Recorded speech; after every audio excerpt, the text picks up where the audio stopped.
walk us through the so-called dispute mechanism that the leading European nations have triggered today. Well, that's right, Michelle. Britain, France and Germany have triggered that dispute mechanism of the JCPOA, which could lead to United Nations sanctions being reimposed on Iran and even eventually to the collapse of Obama's 2015 nuclear deal.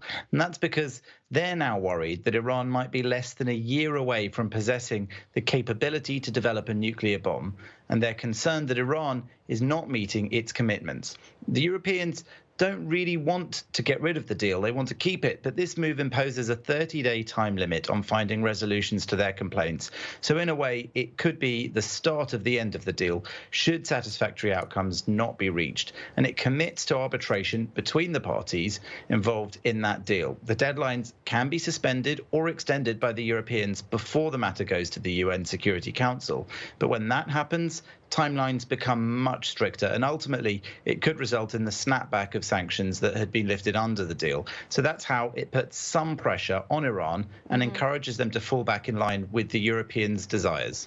All right, let's just focus now on the UK and Prime Minister Boris Johnson's comments on Iran today and the nuclear deal. Needless to say, the Trump administration very happy about those comments. What exactly did Boris Johnson say? Well, some have suggested that Boris Johnson today came a step closer to the US and abandoning that JCPOA altogether. But I'm not sure that's exactly accurate. Let's take a listen to what he said this morning and then break it down. We've got to stop the Iranians acquiring a nuclear weapon. I think that's what the Joint Collective Points Agreement does, the JCPOA.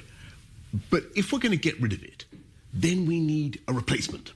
Now, the problem with the JCPOA is basically, and this is the crucial thing, this is why there's this tension. The problem with the agreement is that from the American perspective, it's a flawed agreement, it expires, plus it was negotiated by President Obama, and it has, from their point of view, it has many, many faults. Well, if we're going to get rid of it, let's replace it, and let's replace it with the Trump deal.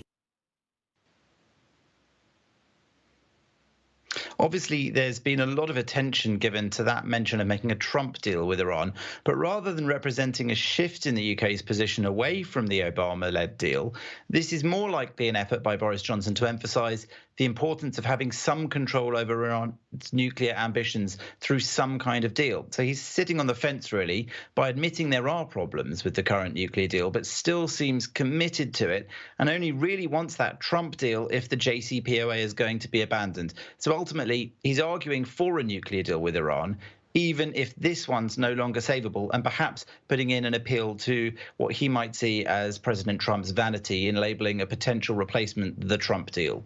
All right, Jonathan. Thank you so much. Jonathan Sacerdoti live for us from London tonight.